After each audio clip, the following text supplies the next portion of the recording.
জমি আমরা ছেড়ে দেব। ভারতীয় এমন একটা উদাহরণ দেখাতে পারবে, তাদের দেশের বুকে আছে।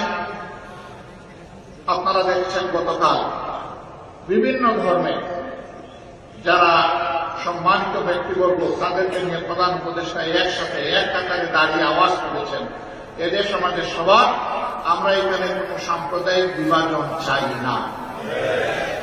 আমরা ধন্যবাদ জানাই আমাদের প্রধান উপদেষ্টাকে তার এই মহৎ উদ্যোগ নেওয়ার জন্য।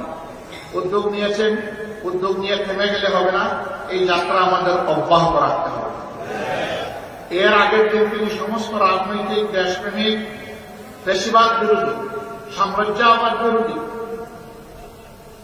জাতীয় রাজনৈতিক নেতৃবৃন্দকে নিয়ে তিনি এক কাতারে দাঁড়িয়েছেন। সবাই আমরা এতে আওয়াজ তুলেছি, আমরা কোন আগ্রাসন সহ্য করব না। বাংলাদেশের 1 ইঞ্চি জমি আমরা কাউকে ছেড়ে দেব না। আমাদের জীবন দিব, তবু বাংলাদেশের আধা ইঞ্চি জমি আমরা ছেড়ে দেব না।